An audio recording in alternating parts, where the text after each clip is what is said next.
How's it going, guys, and welcome to RC Cincy. As you may be able to tell, it's a little bit of a mess. There's like a diff housing, the other side of the diff housing, and then the actual diff itself, I got it torn apart. Just basically 4 screws on this side of it. This is how it's assembled. And then there's these gears right in here, see that? So, honestly, any drift vehicle, in my opinion, should have a solid diff or a welded diff. That's the internals in here. In real life, people actually either weld it, JB weld it, and make this differential solid. So when it drifts, you just don't have one wheel spinning and the other one not. Because you see, I can spin separately. We want this to be solid. So I took it apart, removed as much of the grease as I could. Probably could do a better job. Actually, I have some degreaser somewhere, but I'm not gonna go too crazy. And I was trying to figure out a solution to where I can reverse it later. Redcat Racing, I think these discs are like 10 or 15 bucks. And what's expensive is these bearings. As long as you don't damage any of these bearings. There's another one on the outer one. These bearings is what, so I'll give Redcat Racing credit when it's due. Solid metal diffs. Every single component in here is metal with ball bearings. That's why this $150 car is so amazing. Everything is metal with bearings in it. This car is absolutely incredible. For what you get for $150, you can mod it to heck and back, you know? There's really no limit to how much modding you can do to this thing. It's absolutely crazy. That's why I highly recommend it so much. And literally you can buy different diffs that act differently, that perform differently. You can put different greases in here that make them better. I mean, it was so smooth. I couldn't believe the smoothness of it. And there's like no wear on these metal. Like, this is the only thing that was plastic, and I changed it right here. And this was very affordable. Remember, it came with this and then a bunch of different size pinion gears you can change. So it's like a little more towards acceleration, a little more toward top speed. Well, I just wanted it all metal, and this was the only gear that I could find that was plastic in the whole thing. So that to me tells me quality. Obviously this can be bought as metal. You can buy literally all these components metal. It's mind-boggling to me. So what I actually did is to make it for true four-wheel drive, all you have to do is remove these dog bones. I'm also going to remove this dry shaft because I don't want these gears in here turning when I don't need to and causing a little bit of wear. Probably no wear, but just in case. So I removed these dog bones and remove the main shaft. To get that diff out, you do have to remove this little dog bone coupler, this little coupler at the end. It's a small little grub. I call them grubs. Small little Allen screw. Honestly, they're very easy to strip. Be careful. Some of them have that little blue thread lock on them. They're recommended just because they vibrate out. Remove that. Remove, obviously, 1, 2, 3, all the screws out of the bottom. Then you want to separate, you know, the shock tower and the shocks. All these just unscrew off. Very basic to take apart. No problem whatsoever. So I immediately unscrewed this. It would look like this. The shocks would connect down here, and this would connect right here. So it'd be like that, you know what I mean? It'd be like this if I reconnected it. So there's no, just want to show you that. There's plenty of videos out there to show you how to take it apart. This isn't that hard. It's all simple screws, Phillips screws, the housing itself. It's just screwed together like so. Nothing major.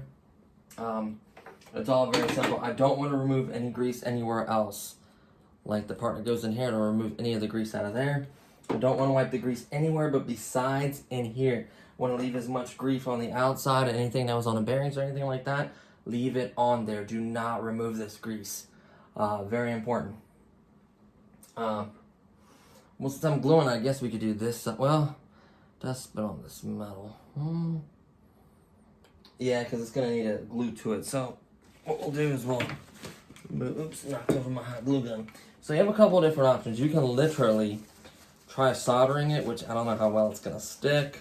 JB weld, a lot of folks do that, but your differential is pretty much gone at that point, so you cannot reverse back.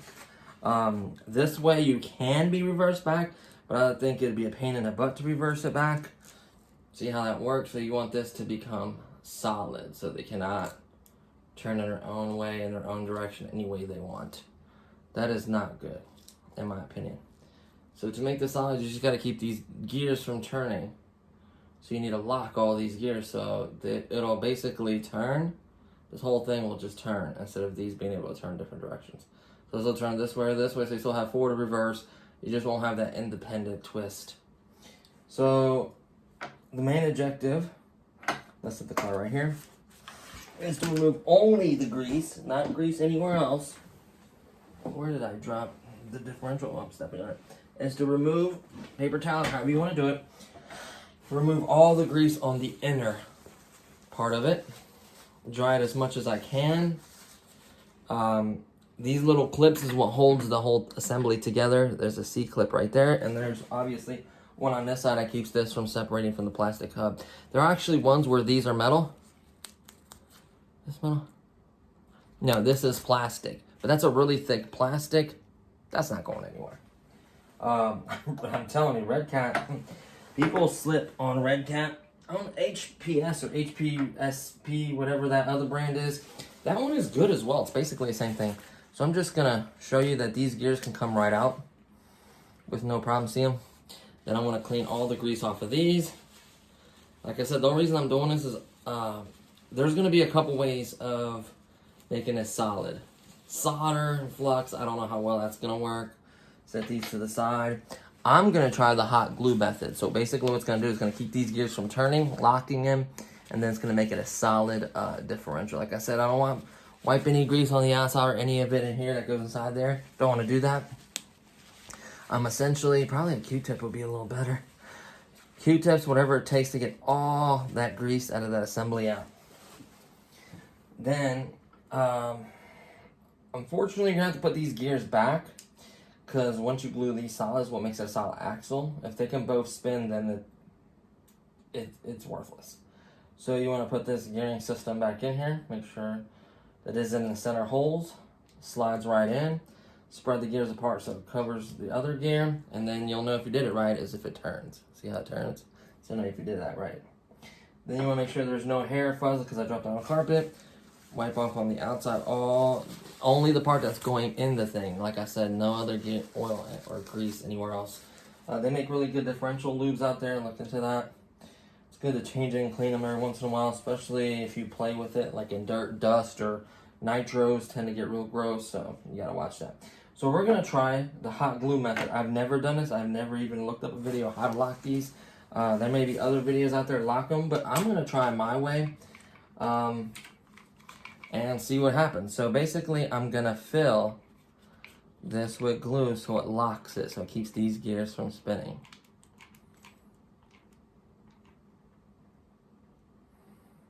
Now, it may take a little while for it to cool, obviously. But the point is to close this. Obviously line the holes up, because you are going to need the screws to hold the differential together. I'm going to let it cool. So the end result is it might take a little bit to cool, but the end result should be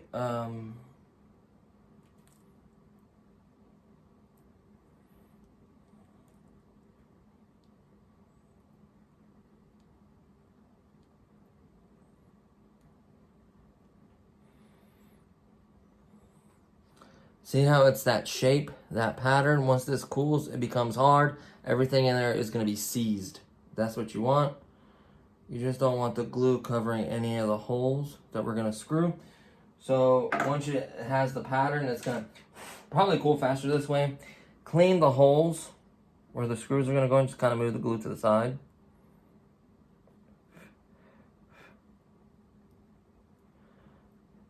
Move that glue to the side, just like that. Same here. Move the glue to the side. Same here. You have to cut like a little piece off or shove it in a little more. That's okay too. Good part is, like I said, you can trim it. Hopefully this will hold.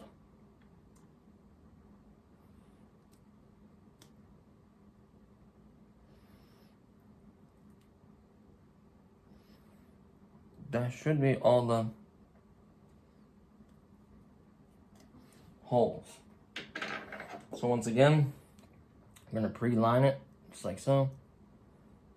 Get it out of this hole. Perfect. So you can almost see how it fits.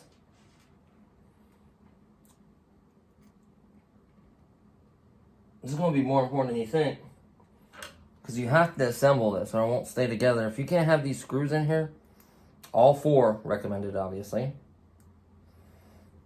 Now you might have to move this to the side and see why it's inhibiting you from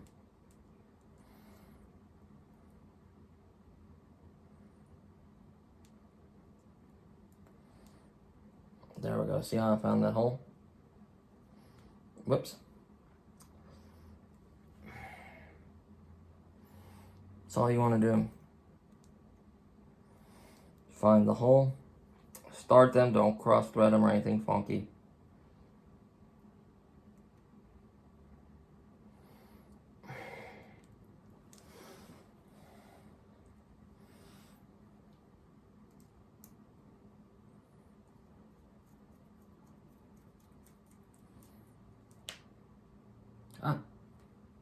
Got one started. And essentially, I just need to start the other ones. And then hold this straight on. And essentially, just start the other holes. Before I tighten it all down, make sure every single screw gets started. And I did just drop both of those. Set the hot glue gun over here. Now, I used to keep a magnet. Here's one of them. I used to keep a magnet nearby because I would always drop screws in the carpet. So it's so much nicer working over a table. But essentially what we want is a solid diff, which I do believe it's going to be. So once we get all these screws in, and then we need one. These are fairly long, so by doing this I should be able to locate it. Is that it? No.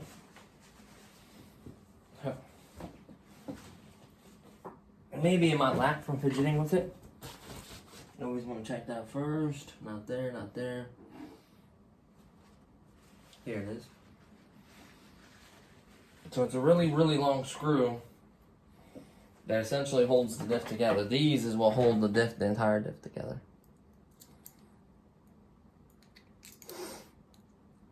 So once you get them all started, and you want them straight,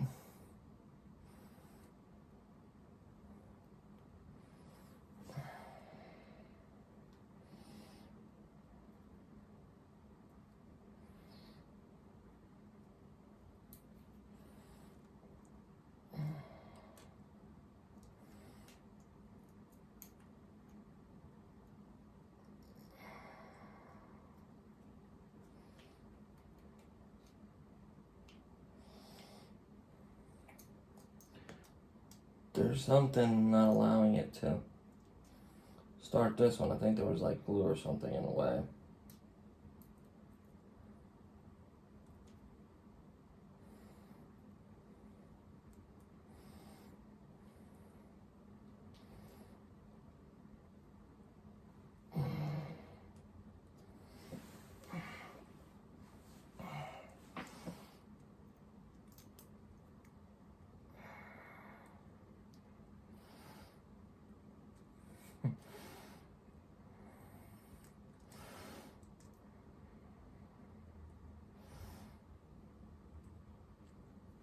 That's one thing I was worried about, is the glue or whatever getting in the way. So whatever you do, make sure you do not cover the holes. You allow the holes to still be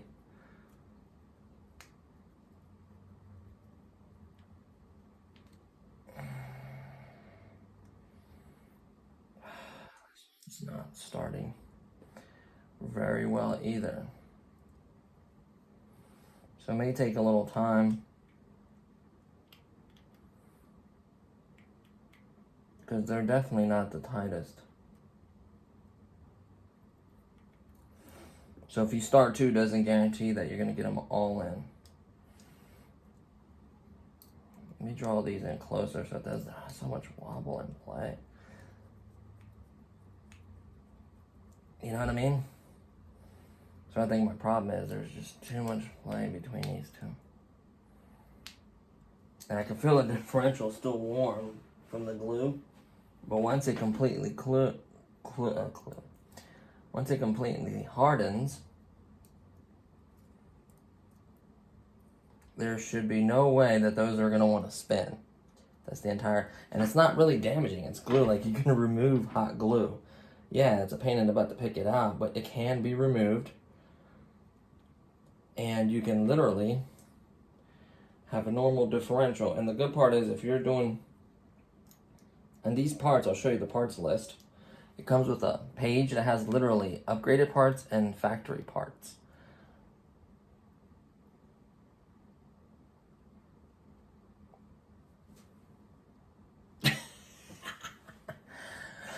So, I don't know if this glue or something. Let me try this side. I don't trust just two screws, definitely no. I want the full screws holding it, because I don't want it to come apart and damage anything, strip anything from it coming apart. You know what I mean?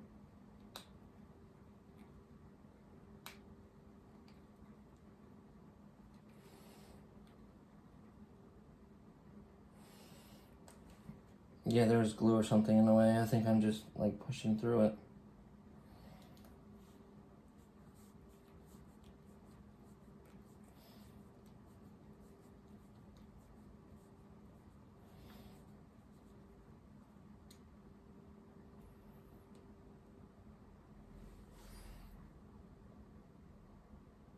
I might have to loosen these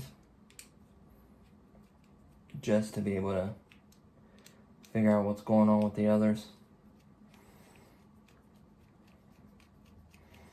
which is a bummer. Yeah, it's a little bit of glue, I think, so luckily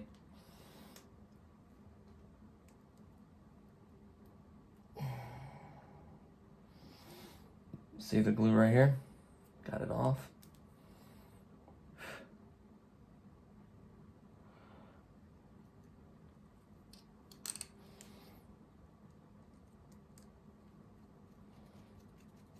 There's that one. So you want to verify.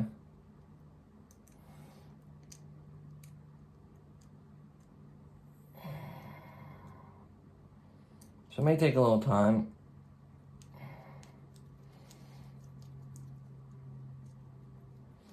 Oh yeah, no, they're threading nicely. That's the main thing. And you can kind of observe the other ones, like these ones. See, I think I cleaned it. There was a little bit of glue in each way of each path. Whoops. I think I'll be able to get this one in now.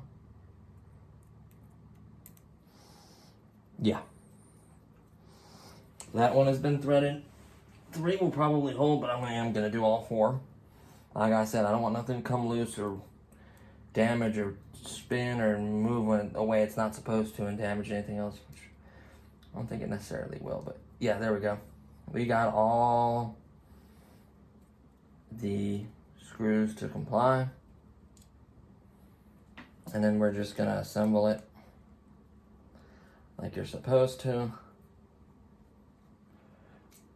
We're gonna put the bearing back on.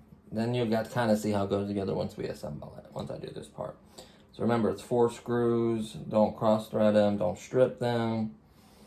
You're gonna make them all straight. You're gonna tighten all of them so they're nice and snug.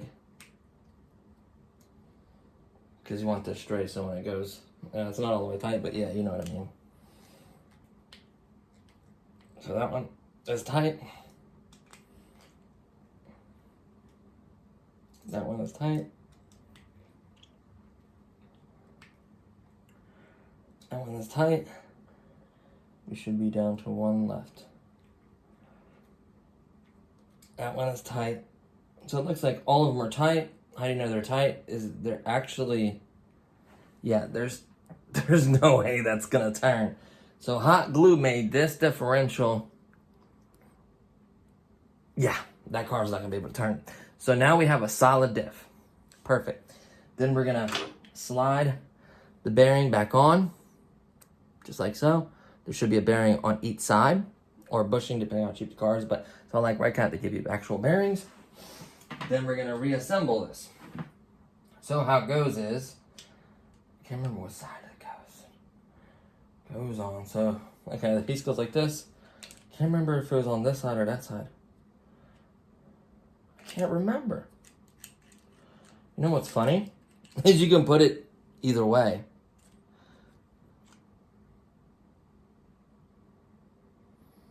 I'm gonna go on this side. See the grease in there? Do not wipe any of the grease out of that housing. I repeat, do not. Then it goes only one way because there's one screw on this side and then two on either sides of that.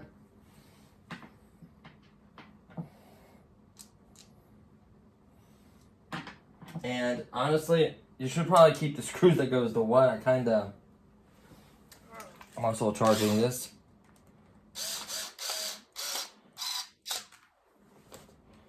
Hold on here a minute.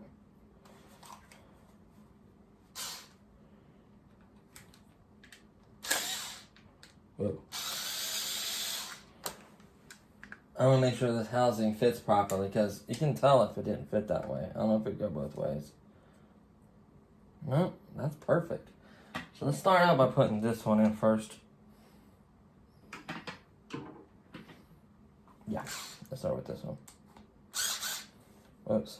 Alright. Okay. Then we're going to obviously do one screw on either side.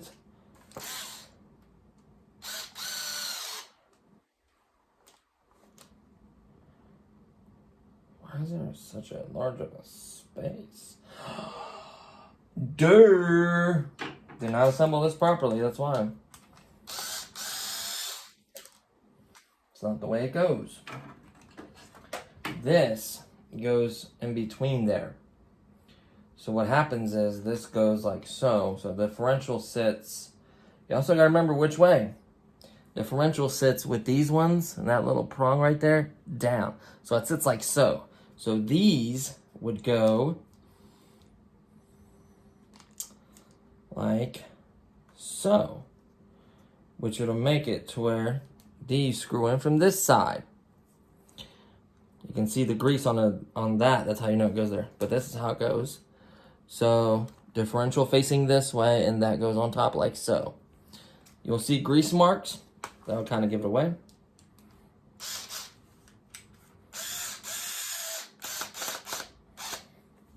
You don't want to strip them. These are plastic into plastic. That's why our threads are so coarse instead of fine. Fine will typically go into metal, and coarse threads typically go into plastic. Typically, not every time. So this is what ensures the strength in the assembly of the car. Very important. All flat screws, see that? A differential cannot come apart. Then you have this part of it. You don't forget the dog bone. So what we're going to do is we're going to pre-line this up. The bumper should be going away this way. Then we're going to, before we start screwing, I guess we can screw the shocks in really quickly. Make sure you can see the hole that's been screwed in before. Go to that same hole just because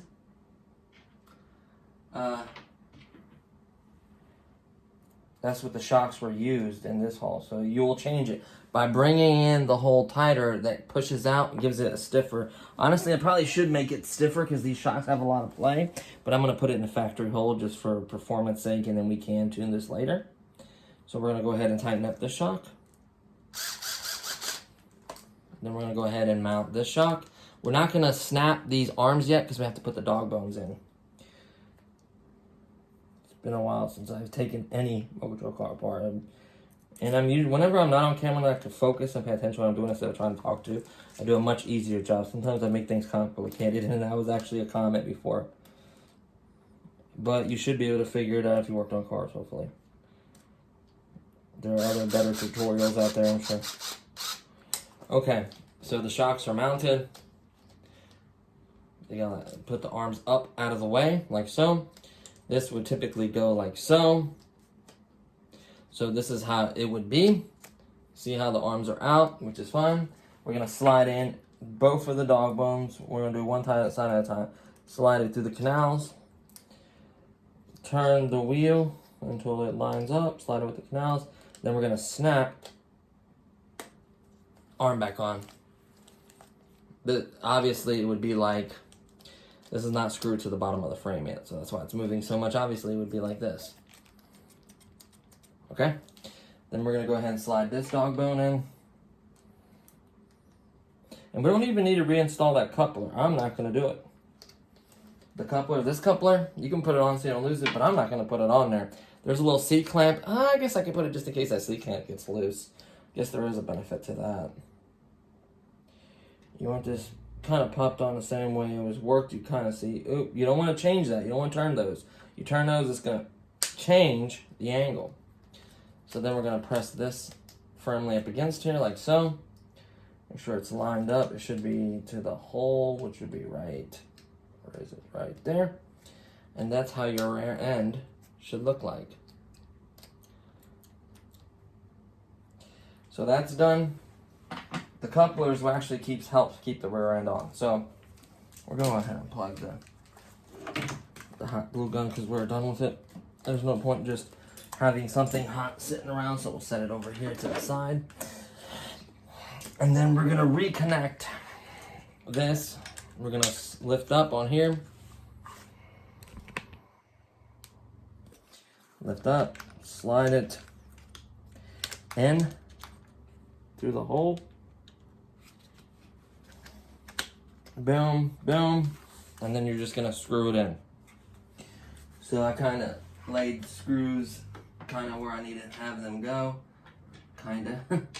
So the round ones go to the top, right? So we're gonna start screwing this in.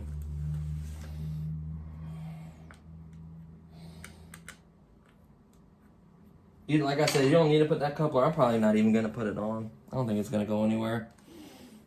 You know what I mean?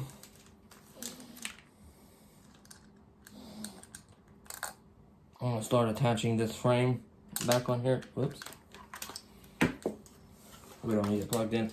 I was trying to juice it, and of course it's stuck to the motor. The motor is magnetic. So line it up.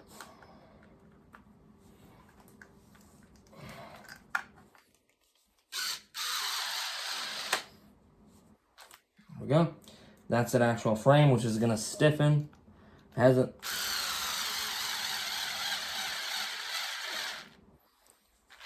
Nice and tight. Then 2 more rounded ones. These go into the plastic, which helps hold the rear end on. That's all these do. Whoops.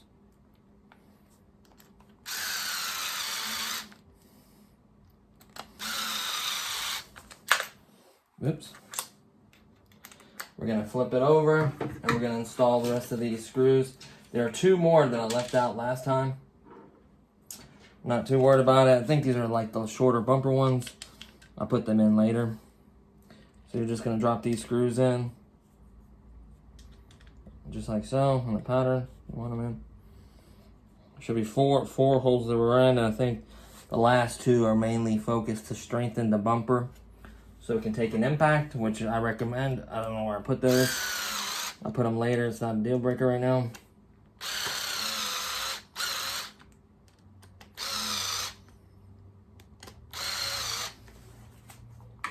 So that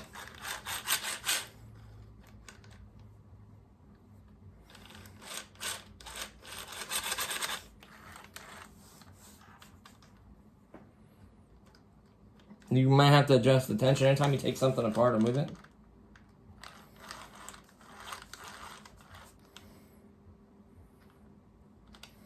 I don't know if that motor is gonna, it kind of wants to, but it doesn't.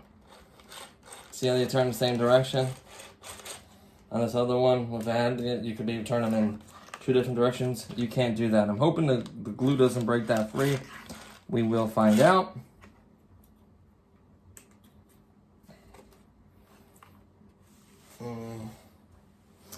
And that's it. So this is an experiment. You can always mod it again. Try it a different way. Honestly, this is the small little grub I'm talking about. Put it in the, I have a bag of screws for it somewhere.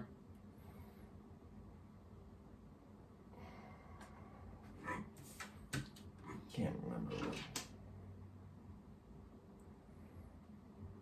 So just screw it in. You can throw it on real quick. I just don't want to lose it. I'm going to leave it right there.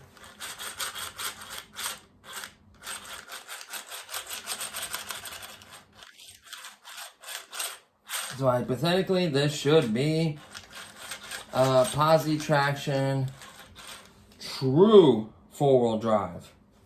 So the next thing would be obviously to test it, see if it holds up, if it breaks free, if they start spinning independently. I don't see how, because there's so much glue and stuff in there, they're just going to both spin. They might have a little bit of give because the rubber kind of smushes a little bit, but there's no way it's going to chew all that rubber in there. I doubt it. I mean, we hope not. What else? I mean, the housing itself is constructed really strong and well. You want something kind of solid in there. And I think that's going to work. It's still meshed pretty good. You can adjust that if you want to loosen that or tighten it. I think it sounds pretty good. And really, that's it. So I just wanted to kind of share that with you guys. If you have a different way, if you want to JB weld that and you want to buy another one, the best way would be is completely strip it all down, clean it, get the grease out, JB weld it, and be done with it. It'll never break free again. The only reason the hot glue is what it is because it can be removed and cleaned out and can be returned back to its original way. So if you want to try drifting this way and you don't like it, the nice part is you can switch it back without having to buy another rear end. Obviously, these rear ends are very, very, very cheap. So it would be nothing to have an extra one handy. Even the rear end and the housing, you just have one assembly, you just throw it in there, snap these on, screw those, put that back on, done. So it's assembled well, everything's together, everything looks good, everything's solid. I think it'll hold up. We're gonna give it a shot, see what kind of performance. Now there is no drag, it's not even turning this differential, the drive shaft is gone. So it should have a little bit less drag, we'll see. It shouldn't have really affected it much. We'll see how it performs. I am gonna have to, I was turning on these, I'm gonna have to adjust the camber and the wheels, especially if you no longer have the force. Because what happens is on a car, when you tune a nitro car or RC car that has pull in the front, you turn them out a little bit, and when the power gets to them, they straighten up. Now there's no more power to them. I don't need to recenter them and make them nice and straight. Don't need as much of an angle out anymore, barely any, if any at all. And then same thing for the rear wheels, is they're typically towed in a little bit, like inward, and when power hits, it pulls them out. So that's how they are tuned from the factory a little bit. You can adjust that and change it. The nice part is it has so many adjustments. It even has one here and one there. So I can adjust the tilt, what's called, it's not the angle. You can adjust the angle. I want to make more of an angle for drifting, but it's called, I think, camber. I can't remember. But I know what it does, but I don't, how the wheels, like, they can be, like, tilted a little bit, so they'll wear more this side or out. You want them nice and flat is how I like them for drifting. I just need to honestly work on tuning it and getting it better. This doesn't weigh much. Once again, metal, I'm telling you, redcat is incredible. I think this is the best car for $150, period. It comes ready to run with, obviously, a nickel cadmium battery, but it's still a 7.2 volt battery. It will drift all day long with that battery. I don't know if we have too much traction with these wheels, honestly. That's another issue with this, is what I've been finding even with the other car is these rubber performance, like these rubber like hobby grade wheels, tend to have too much traction. Is the problem I've been finding. That's why they put those cheap plastic wheels on there for a reason. To get no traction and be able to spin and drift. Well, I don't know if I want to wear these tires out. I'll get another set of tires. But now that I have true rear-wheel drive, I'm going to test it out and see how it does. And then we'll go from there. I'm going to do more tests with it. And I'm going to continue testing the Fast and the Furious series, the Jada one. That's not a final product. We're close. That's the closest I've ever gone to a good wheel mod. It may be too grippy, honestly. We may adjust again and change it. So it's evolving. It's being tuned. We're just doing different methods. If you want to leave it stock, leave it stock. Maybe do just the battery mod. That is a huge performance on time it can drift and power. So that's okay if you want to just do that. Or maybe do the battery mod and the lights and remove the bumpers and slam the car down. That's it. That's all it honestly needs. But I want to always go further, so see how far I can push the envelope. So, yeah, true four-wheel drive, temporary glued diff in the back. We'll see how that performs. And then I'll let you know. I'll do an update on the video because I got to do some testing and some other things as well. And then maybe we'll do a video for it drifting with this, see if it's any better. And then we'll go from there. So, 36 minutes, not too bad. So I'm a little slow putting it back together when I'm talking. You guys, I'm sure, could do that much easier, much cleaner, much nicer. Take your time. Don't strip anything. A lot of these have been turned too much and are low. A couple of these screws are loose, especially the ones that go into plastic. You got to watch that. They do have all metal housings, which has a fine screw, so you got to worry about that. They pretty much have all metal. Everything on the car you see can be metal, literally. Like this, the hub, the towers, these little buckles, the frame. Literally, this entire thing could be basically metal. So that's the only good part about these hobby grade cars. You can change and mod anything you want. So we're going to do a little bit of testing. I'm going to try different wheel mods. I'm going to try different adjustments and let you know how well this rear end held up. And then I'll get back to you guys soon in another video. So thanks for watching, and I'll see you on the next one. Peace.